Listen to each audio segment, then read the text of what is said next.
Olá, bem-vinda de volta ao canal. Eu sou a Sil Curiati, fundadora e coach na Story by Sil Curiati. E nessa série de vídeos, What's Your Story? Sobe e puxa. Eu estou conversando com as autoras dos livros Uma Sobe e Puxa a Outra, volumes 1 e 2. E o nosso papo está sendo sobre o que vai além, o que está nas entrelinhas, o que está além do texto que elas escreveram nos dois livros. Eu estou no livro 2 e a minha convidada de hoje também está no livro 2. Ela é a Rossana Sadir. Rosana, muito bom te ter aqui no programa. Eu sempre falo programa, eu tenho uma megalomania com essa minha série de vídeos aqui. Prazer em te ter aqui.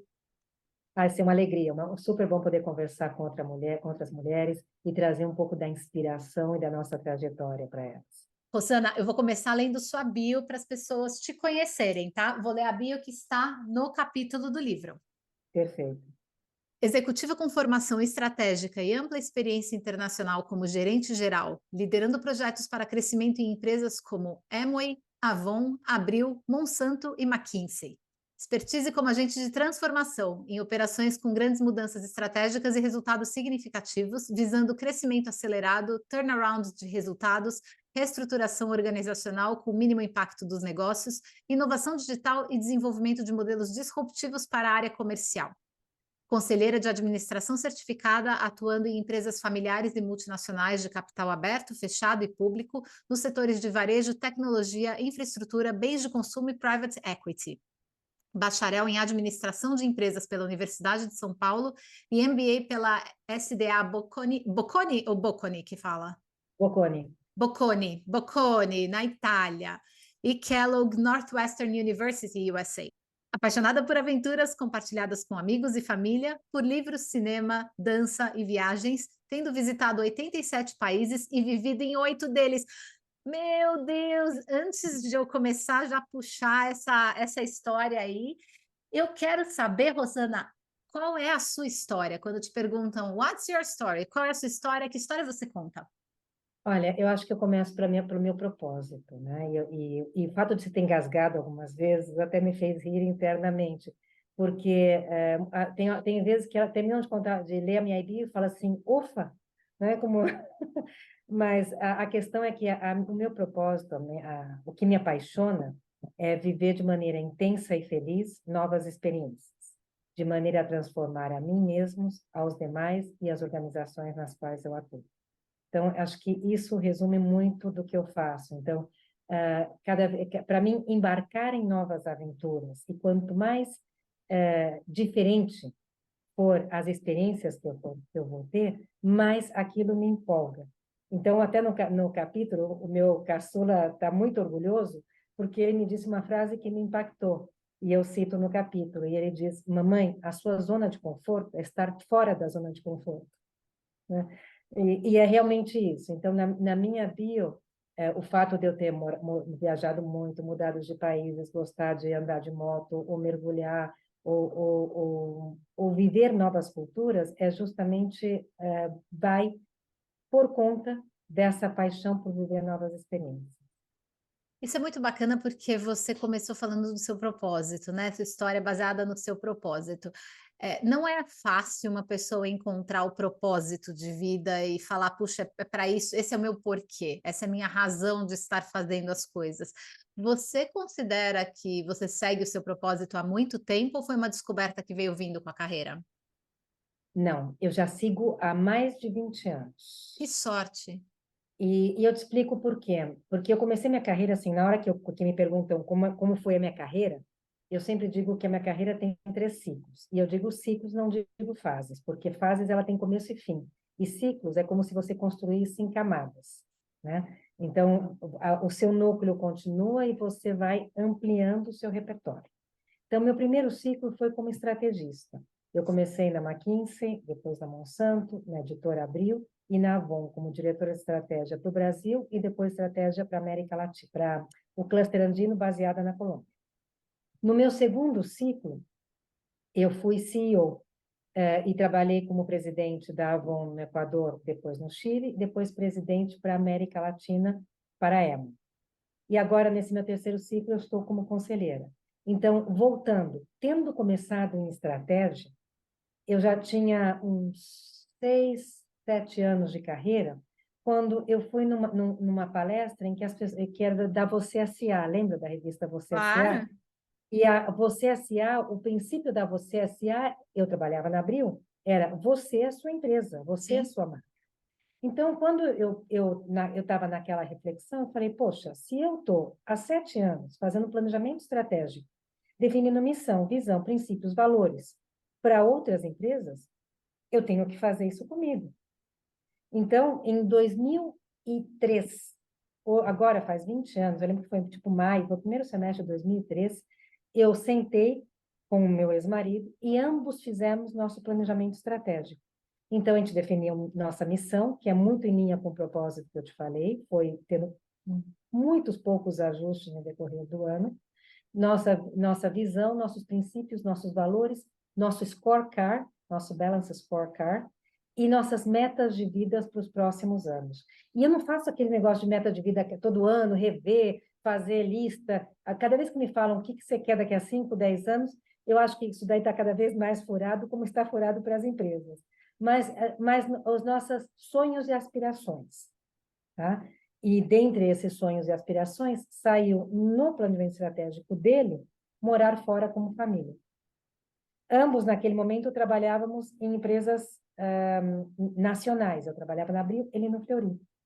E quando aí a gente combinou, olha, um dos dois vai ter que ir para uma multinacional para poder dar certo ser expatriado. E eu tive uma oportunidade de ir para a Avon, e um dos motivos que me levou para a Avon foi justamente a possibilidade de ser expatriada para cumprir com o nosso planejamento estratégico de 2, 3 anos antes. Tem uma coisa tão poderosa nisso, né, na gente sentar e colocar no papel aquilo que a gente quer e aquilo que a gente, espera para a vida ou visualizar. Eu tenho aqui o meu um board de visualização com coisas que eu quero para mim, com palavras-chave e tudo mais, porque parece que quando a gente faz isso, tem 2 coisas que podem acontecer, ou a gente pode pensar em energia, que as portas vão se abrindo, o universo conspira a favor, ou a gente simplesmente pode pensar que o fato da gente ter colocado no papel faz com que a gente fique mais atenta às oportunidades, né. E se alinhe, né? Então, no caso, como Exato. familiar, a gente se alinhou como família. Então, vamos perseguir esse sonho juntos. E aí, quando a expatriação saiu para mim, é óbvio, né? Num ambiente machista, muitos falaram, mas ele vai te seguir? Aí eu falei, não, quem está seguindo ele, o sonho dele sou eu. Porque ele que quer morar fora, então eu consegui a expatriação para Você cumprir o sonho dele. viabilizou, né. Que Então, mas era maravilhoso. aquela percepção de sempre, nossa, mas ele aceitou te seguir, né? Eu quero saber sobre esses 8 países, eu fiquei curiosa. Todos esses 8 países foram por conta de trabalho e de mudanças, por causa das corporações, ou teve história que você criou aí? Foi parte e parte, foi por estudo e por trabalho. Então, o primeiro país que eu morei por estudo foi a Suíça. Eu fiz um curso uma École de Jeunes Filles, um curso de correspondência comercial e linguístico em inglês e francês, na Suíça por alguns meses. Depois eu fui fazer meu MBA na Itália, com intercâmbio nos Estados Unidos, então aí já são 3 países, né? E a trabalho, eu morei um pouco nos Estados Unidos, um pouco na Argentina, e aí na Colômbia, no Equador e no Chile. Então, são 5 países na América Latina, mais os outros países, né? Que gostoso que você provou da América Latina, provou as diferenças da América Latina, né? É tão comum a gente ouvir as pessoas falando, nós que trabalhamos muito, eu trabalhei muito com Latam também, a gente ouve muito as pessoas falando da América Latina como aquele pacote América Latina, e são tão diferentes, é tão interessante se conhecer cada um deles. Então, eu sou brasileira e argentina, o espanhol é meu primeiro idioma. Ah, não Meus sabia. pais são argentinos, meus pais são argentinos, toda a minha família é argentina. Meu segundo marido é argentino, e eu falo espanhol como falo A português. che Então, boludo, você fala che boludo. não, então, eu tenho um pouco mais de polido por ter morado em outros países. Então, quando eu fui morar na América Latina, para mim não foi uma adequação cultural. Sim, teve adequação cultural de país em país. Porque até tem uma professora do INSEAD, acho que o nome dela é Erwin Mayer, que ela faz um estudo da cultura, da cultura nos diversos países em uma escala de 8 dimensões. Então, ela fala, por exemplo, comunicação. A comunicação complexa ou comunicação direta. feedback. Feedback positivo ou duro, sabe aquele É negócio? o mapa cultural, Hierarquia, né? Eu li o isso, eu mapa estudei cultural. sobre isso, que fala sobre culturas que são comunais e culturas individualistas. Essa questão do Exatamente. feedback, se seu feedback tem que ser empacotado em coisas mais positivas ou ele tem que ser direto e negativo. Então, É são muito oito interessante dimensões, isso. é muito interessante. E muitas vezes me pedem para eu fazer apresentações sobre a cultura da América Latina. E, obviamente, que eu tenho exemplos de cada um, né? Eu vindo do Brasil e da Argentina, a gente tem um jeito muito mais direto, arrogante, o argentino pior, né? Mas mais direto, arrogante no falar. A gente pá, pá. Sai de reuniões na Argentina, o meu chefe o brasileiro me olhava e falava assim: eu não sei se eles estão brigando, se a gente vai ter um amanhã depois nessa equipe. Mas tudo saía para fora e ficava lá, não levam mágoas, né? Enquanto na Colômbia, eles evitam conflito, são conflict avoidant. E ao ser conflict avoidant, tudo é embalado, ninguém busca entrar no seu quadrado, e tudo é embalado de maneira a ser muito educado, muito polido, muito respeitoso, né? É Então, verdade. eu digo que eu sou de origem argentina, criada no Brasil e educada na Conta Colômbia. uma coisa, voltando para o livro, o Sobe e Puxa foi o seu primeiro ou você teve outros antes? Não, é o terceiro, e está saindo um Olha, quarto. então conta dos seus livros, me conta Na verdade, não são livros, são capítulos, são como Sobe e Puxa, entrando como coautora e colaboradora. O primeiro foi um livro que a gente fez, um e-book, sobre ecossistemas. E aí, eu me certifiquei conselheira de inovação e cada turma escrevia um livro. Então, a gente se juntou um grupo e eu dei a ideia do ecossistema, porque isso foi há 2 anos atrás. Então, se falava muito de ecossistema, ecossistema, ecossistema, e eu falava, bom, vamos aterrissar isso, né? O que é um ecossistema?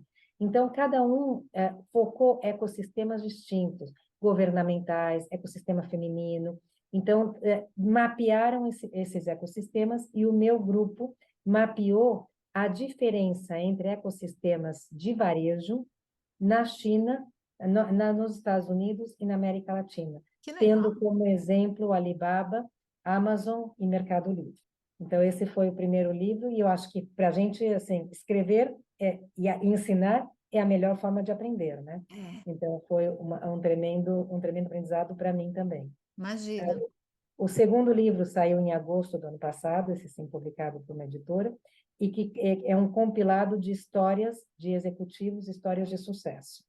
Então, aí o foco era muito mais trazer a sua biografia, trazer a sua trajetória, quais foram os obstáculos, como é que você venceu, quais são as reflexões, aprendizado, mas do ponto de vista individual, teu como executivo. Tá. E no Sobe e Puxa, o meu approach foi muito mais eu tenho mentorado muitas mulheres, né? Então, trazer uma perspectiva de quais são os obstáculos que nós nos autoimpomos e enfrentamos, porque não são só apenas exógenos, são endógenos também, né? E as minhas dicas que eu dou nas minhas mentorias e palestras para poder passar por esses obstáculos com uma maior confiança, equilíbrio e alegria de viver, né? Maravilhoso. E qual que foi para você a diferença entre escrever duas coisas tão calçadas em trabalho e outra tão calçada numa coisa pessoal, de ser mulher e de entregar, quase que assim, entregar o seu jogo e se abrir, ser bem vulnerável no que você passou por ser mulher, né? Não é passou como executiva só, é por ser mulher, especificamente essas coisas me aconteceram. Qual é a diferença para você? Olha, para mim foi muito natural, né? Eu brinco sempre que eu sou ativadora e não ativista. Então, e o meu capítulo eu abro com uma frase minha que é: na vida não sou nem vítima nem espectadora, sou protagonista. Então, eu não estou aqui para me queixar de ninguém, nem dizer coitada de mim, no que me aconteceu na minha carreira, nem estou para levantar julgamento sobre os outros. Porque eu digo que a única coisa que a gente controla e um pouco menos na vida somos nós mesmos. Então, é muito mais ativadora e transformadora de pessoas. né? Então, a minha ideia aqui não é dizer porque os homens fazem isso e nós fazemos aquilo.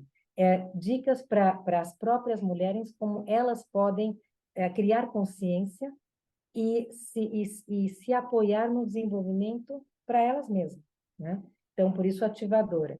Não foi difícil escrever, porque como eu já dou muita palestra, muita mentoria sobre isso, na hora que sentou, aquilo foi fluido, né? Sai, eu imagino. Inclusive, você ter citado isso foi interessante, porque eu normalmente leio um trechinho do livro, alguma coisa que chama atenção, alguma coisa que eu quero explorar um pouco mais com a autora, e eu quero ir justamente para essa questão das dicas. Eu não vou ler todas as dicas, mas eu vou falar rapidamente, pulando partes aqui para você que está assistindo a gente. Eu não vou entrar em detalhes, mas eu quero te fazer perguntas a respeito das suas dicas. Então, vamos lá. Na questão específica de gênero, nós mulheres enfrentamos 4 obstáculos em nossas carreiras: zona de conforto, culpa, insegurança e preconceito. Apenas esse último um fator exógeno a nosso gênero. 7 dicas para superar os obstáculos de uma carreira feminina. E aí ela dá: a primeira dica, estique e amplie a sua zona de conforto. A segunda dica, minimize a culpa e aumente sua satisfação. A terceira, minimize a culpa com gestão. A quarta, domine sua insegurança definindo seu personal branding. A quinta, domine sua insegurança via rede de apoio. A sexta, lide com o preconceito com o jeito feminino. E a sétima, lide com o preconceito usando sua influência. Eu achei as suas dicas super interessantes e eu quero explorar duas com mais profundidade, se você topar conversar comigo a respeito. Vamos embora. A primeira é a questão do estique e amplie a sua zona de conforto. Depois eu falo da outra, vamos falar dessa primeiro. Por que que eu quis trazer essa dica? Quando eu li só essa fala, talvez as pessoas que me ouçam aqui também tenham a mesma impressão. Eu falo, nossa, mas nós mulheres eu já acho que a nossa zona de conforto é tão esticada, tem um stretch tão grande, porque a gente tem que fazer tanta coisa e a gente tem que se sentir bem fazendo essas coisas, porque não tem quem faça pela gente. Como que é essa proposta de esticar ainda mais? Onde que você vê isso melhorando a vida da gente? Olha, eu acho que você está vendo, o que você está dizendo é perfeito, mas eu acho que você está vendo uma só a nata, né? Na hora em que a gente olha o funil de mulheres quando entram na força de trabalho, 52% dos que se formam, hoje a maioria, é mulher e entra na força de trabalho. Na carreira gerencial, são 35% a 38%. Em cargos de diretoria, aproximadamente 16%. CEO, 3%. Então, na hora em que nós, você e eu, que tivemos uma carreira executiva, que crescemos até os 16, 3, e até conselheira, etc., a gente teve que esticar muito a nossa zona de conforto. Mas a grande quebra acontece nos níveis mais baixos, entre o pré e o pós-gerencial, né?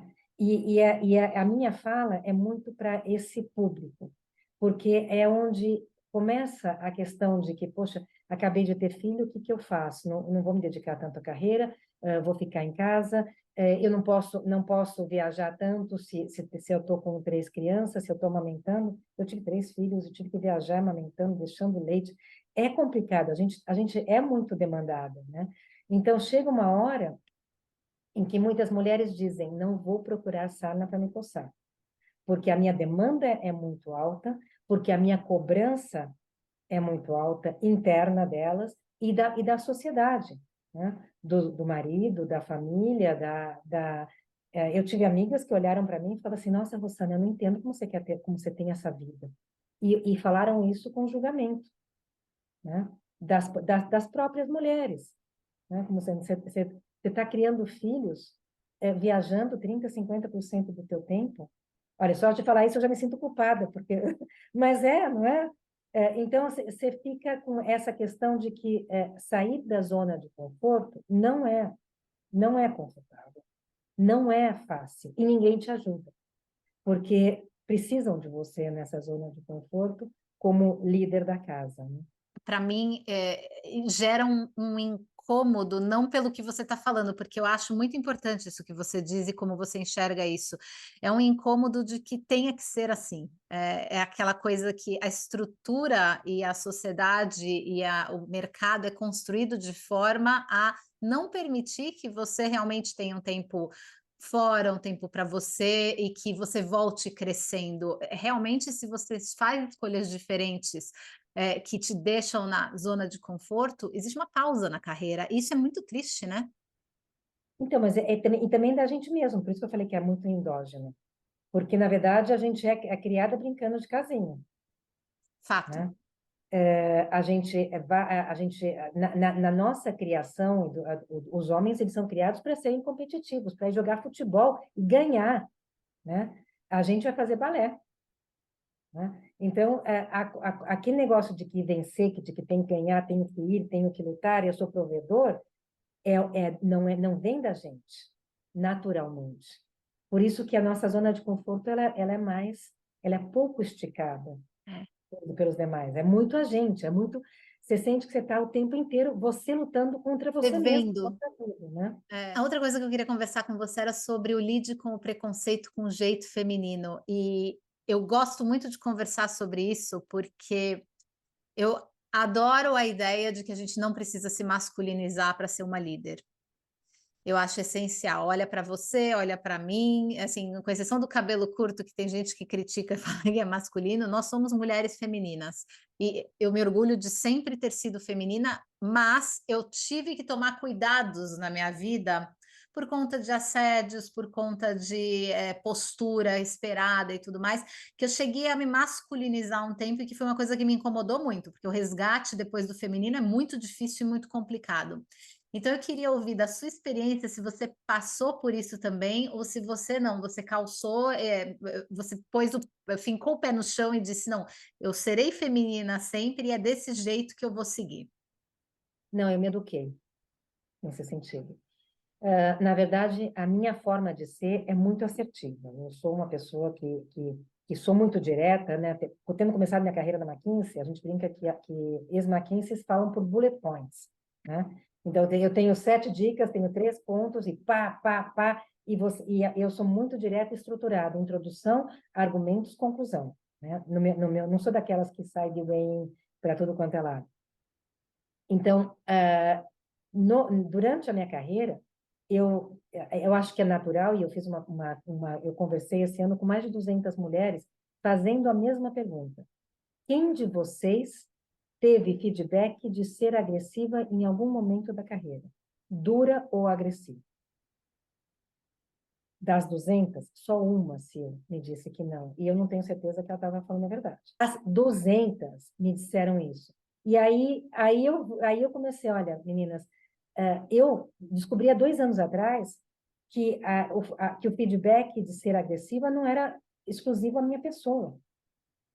Mas eu emulei o comportamento de assertividade masculina, e quando o homem fala assertivo, ele transmite confiança, poder, segurança. Nós, quando somos assertivas, a gente transmite agressividade ou desequilíbrio. Está Exato. nervosa? Está Está brava, nervosa? eu ouvi, você Está está brava? brava, "Ah, você está naqueles dias". Esses comentários todas ouvimos. Então, ao longo da minha carreira, você é agressiva, está muito agressiva, está muito agressiva, eu comecei a aprender a modular, né? Então, hoje eu continuo sendo assertiva, mas eu baixei voz, eu falo mais docinho. Então, esse tom de voz que eu uso agora virou um tom de voz natural meu. E, principalmente em conselhos, isso é muito útil, né? Ou em qualquer ambiente, mas nos conselhos em que muitas vezes você tem discussões acaloradas, né? Ontem mesmo eu estava num conselho familiar em que há muita disputa e rixa familiar, né? Entre os membros da família. E eu brinquei com eles, meninos, vocês entram, né? Individualmente, eu falei com cada um. Tem muito macho alfa. Vocês entram e um vai gritando e outro vai gritando em cima e vão gritando em cima e vão gritando em cima. E aí um deles riu e falou assim, a gente entra com a régua para ver quem tem maior, né? E eu falei assim, e você sabe qual que é a minha técnica? Quando vocês começam a falar, é a mesma técnica que eu uso com criança, quando a criança começa a berrar, Quanto mais eles berram, mais baixo eu falo. E aí, quando eles veem que eu estou falando baixinho, eles têm que parar de gritar para me ouvir. E aí quebra o loop, entendeu? E eu vou para algo objetivo, eu deixo a emoção de lado, porque por mais que os homens digam que nós somos emocionais, às vezes, nesse momento, a emoção vem muito mais deles. Então, eu trago de volta a discussão para o racional e eu venho com um tom de voz suave, doce, meigo, feminino, né? Baixo. E aí eu quebro essa dinâmica, né? Então, nesse conselho justamente que eu estou, me pediram para assumir a presidência. Olha, Eu digo, obviamente, tem a questão de hard skills, mas tem muita questão de soft skills, né? Que a gente aporta e traz. Então, o que eu vi, que 200 de nós que eu conversei esse ano fazemos, eles estão gritando, então eu vou falar forte para me fazer ouvir. Eu vou ser direta, assertiva e vou levantar a voz. Meninos, agora quem está falando sou eu. Eu sei falar assim. Mas se eu entrar no mesmo jogo, primeiro, eu vou bater de frente, porque vai ser alfa contra alfa. E segundo, eu vou ser desequilibrada, não eles. isso que você está falando, eu estudei em pesquisa, fazendo os trabalhos que eu faço aqui para o meu mestrado de psicologia, o fato de mulheres sofrerem muito mais em corporações por conta do estereótipo que elas já têm, e aí o estereótipo esperado.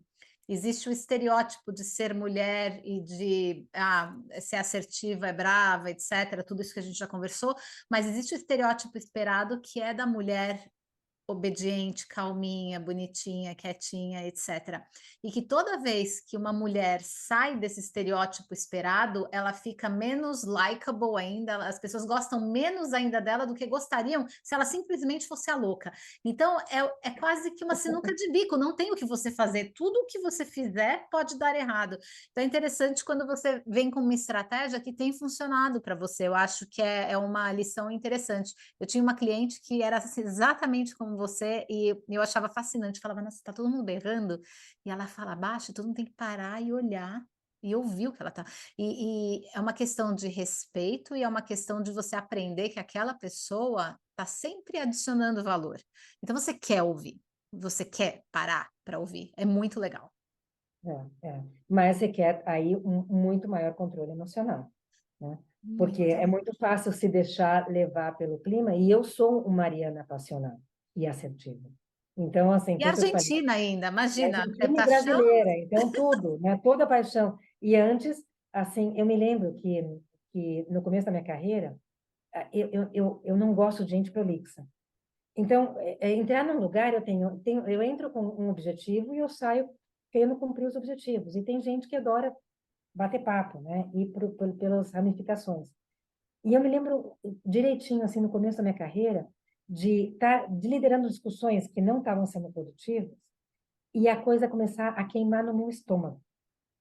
E subir, e subir, e subir, e eu começar a ficar vermelha e impaciente. E aí eu fazia uma coisa com os olhos, eu começava a mexer os olhos, que as pessoas diziam, eu não sei o que você faz com os olhos, né?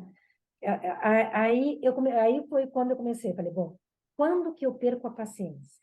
Quais são os sintomas que me fazem perder a paciência? Aí eu identifiquei essa queimação do estômago, esse negócio começa a borboletar aqui e começa a subir, esse é um momento. Então, quando começava a acontecer isso, eu levantava, saía para o banheiro, tomava uma água, eu me cortava essa sensação, né? E aí, a segunda, esse negócio dos olhos, teve uma época que eu coloquei botox para mexer os olhos para reaprender expressões faciais, porque eu não sabia o que eu fazia. E você Até eu ver estudou isso? Você foi aprender de fato ou foi uma coisa de autocontrole? Não, primeiro eu coloquei botox, então eu quebrei. Segundo, eu vi a minha irmã. E a minha irmã fazia a mesma coisa. Aí, quando eu vi a minha irmã, o que minha irmã está fazendo com os olhos? Eu falei, gente, É isso que eu eu faço. estou fazendo o que ela faz. E aí eu comecei a tomar. Aí, quando você se controla, né, que é esse negócio de controle emocional, aí você já não vai para o rosto.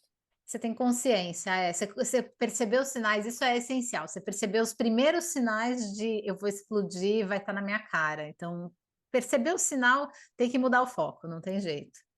Você gostaria de ler algum trecho do seu livro, do seu capítulo que você goste muito? Vou ler uma das coisas que eu gosto muito, que é um conceito que eu desenvolvi, que é a liderança do pastor, que é quase o fim do meu capítulo, né? Que foi uma reflexão do meu processo de liderança, que eu chamo a liderança do pastor. E essa reflexão, ela veio durante a minha experiência, aqui já lendo, né, como presidente da EMA para a América Latina, com VPs e diretores extremamente sêniores, para os quais não cabia o estilo de liderança tradicional, oriunda da hierarquia militar, com seus generais e soldados. Foquei-me em dar liberdade e voz à equipe, empoderando-a, sendo a última a falar e estabelecendo a direção, sem detalhar estratégias. Nomeei esse estilo como liderança do pastor, pois esse exerce sua liderança indo atrás do rebanho, garantindo que todos cheguem ao seu destino, trazendo as ovelhas desgarradas, mas deixando-as traçar seus caminhos. Isso fala muito, porque quando a gente aprende a liderar na frente, né? Que é isso que eu falo da liderança hierárquica militar. É o general puxando a espada e dizendo, sigam-me. E todos os soldados não precisam discutir, não precisam pensar, não precisam só tem que ir no campo de batalha e seguir, né? Quanto mais você cresce na sua carreira, mais você é líder de líderes. E menos você tem que ser a voz cantante e mais o maestro da orquestra, né? Então, por isso, isso me veio com essa reflexão quando um gerente que trabalhava comigo, ele falou, Rosana, eu estou acostumada na minha outra empresa a que o presidente sentava na frente, ele era o primeiro a falar e o último e o último a falar, ele era quem dava tudo. Você senta sempre atrás e é a última a falar. Falei, sim, porque se eu for a primeira, todos os que falarem depois de mim vão pegar carona no que eu disser, vão querer adicionar, me bajular. Então, eu prefiro ser a última para poder ser capaz de congregar todas as ideias, amarrar, dar um laço, dar uma direção, e aí empoderar cada um para que cada um siga seu caminho. Isso. Então, acho que isso me fez muito essa reflexão, em especial porque quando você lidera altos executivos, ou quando você lidera indiretamente, né? Que pessoas que não têm relação hierárquica direta com você, você tem que liderar pela influência. E indo como pastor ajuda muito mais. Excelente ponto.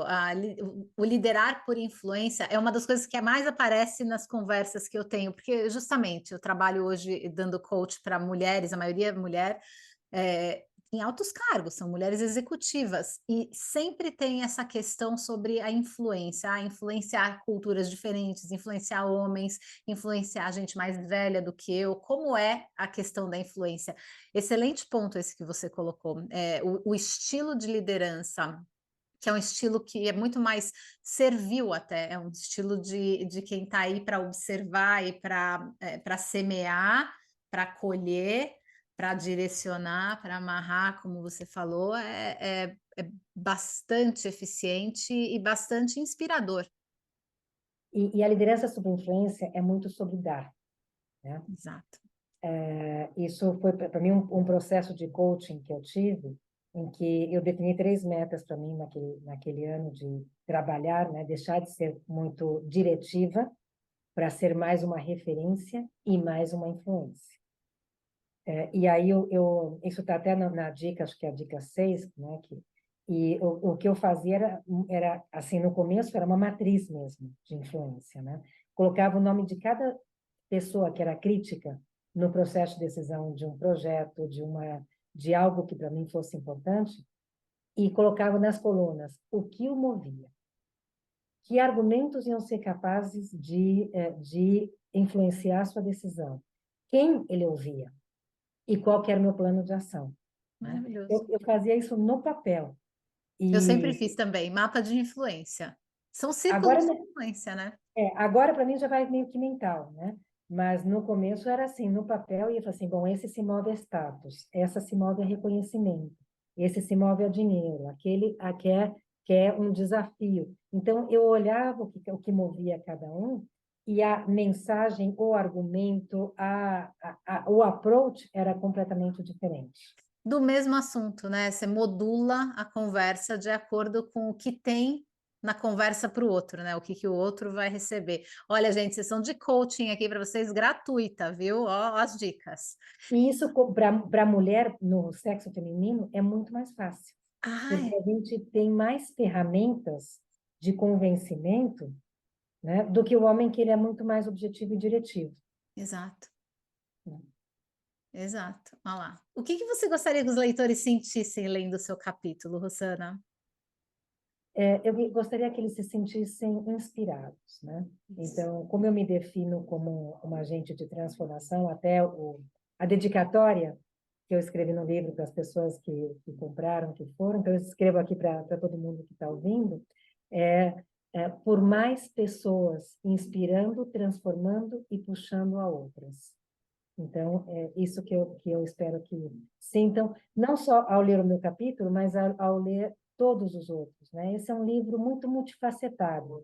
São 2 volumes, são 120 mulheres, e a riqueza disso é que cada uma abordou de uma forma diferente. Isso. Então, de um jeito ou outro, nós vamos inspirar a cada um, são experiências compartilhadas, e a gente aprende muito mais uns dos outros do que lendo um livro teórico, né? Então, Teórico, é? na prática as experiências pelas quais muitas de nós passamos, e que podem ser úteis para homens e mulheres em suas vidas pessoais e nas carreiras profissionais, nos vários momentos quando sintam essas dificuldades, essas reflexões ou essas necessidades de oportunidade, né? Rosana, para a gente encerrar, qual é a importância de uma história pessoal bem contada para você? Isso para mim é fundamental. Isso também é inclusive, uma das dicas que eu dou muito. A gente tende a contar a nossa história por ordem cronológica, né? Então, se você me pergunta, Rosana, qual que é a sua história? Eu vou dizer, eu nasci em Campinas, meus pais são argentinos, aí eu fui criada assim, eu fui para a faculdade aqui, aí eu fui fazer esse curso, aí eu fiz aqui. E muitos executivos, muitos CEOs, muitas altas lideranças ainda começam as suas histórias contando quando elas eram crianças pequenas em Barbacena, né? Então, você vai navegando pela história cronológica, mas aquilo não te inspira, não te traduz quem é a pessoa. Então, uma das dicas, quando eu mentoro as mulheres, e elas me pedem sempre, e homens também, né? Quando me pedem como é que eu me posiciono, né? Como é que eu mudo carreira, como é que eu faço, como é que eu entro em board, como é que eu sempre digo, olha, primeira coisa, monte seu storytelling, né? E seu storytelling não é a sua história de vida, é a sua história de competências, de aprendizados, do que você traz e do que você pode contribuir, em especial para as empresas, né? Então, por isso que eu falo dos meus 3 ciclos, e aí, quando eu evoluo, eu digo, então, no primeiro ciclo, eu aprendi a questão de estratégia, de abrir alternativas estratégicas, estruturar, para fazer diagnóstico, etc. No segundo, gestão de pessoas e projetos para implementação e trazer resultado. E no terceiro, a orquestração da administração e de conselho para poder se superar sempre. E, nesse caso, é muito mais uma história baseada no que você pode contribuir do que muito no que você viveu no ano a ano. Então, acho que essa storytelling é algo que a gente tem que treinar muito. Eu vou encerrar esse programa dizendo que eu não paguei a Rosana para dizer isso, porque ela acabou de explicar por que, que o trabalho que eu faço na Story é importante. Então, vocês ouviram de uma líder que fez isso direito na vida. Rosana, muito obrigada. Eu adorei conversar com você. Foi um prazer ter você aqui nessa série de programas. Eu espero que a gente se conheça pessoalmente logo. Espero que sim, Sil. Muito obrigada pelo convite. Adorei participar desse bate-papo com você. Um beijo a todos. Se vocês gostaram do conteúdo, curtam, compartilhem, assinem o canal e voltem sempre. Até!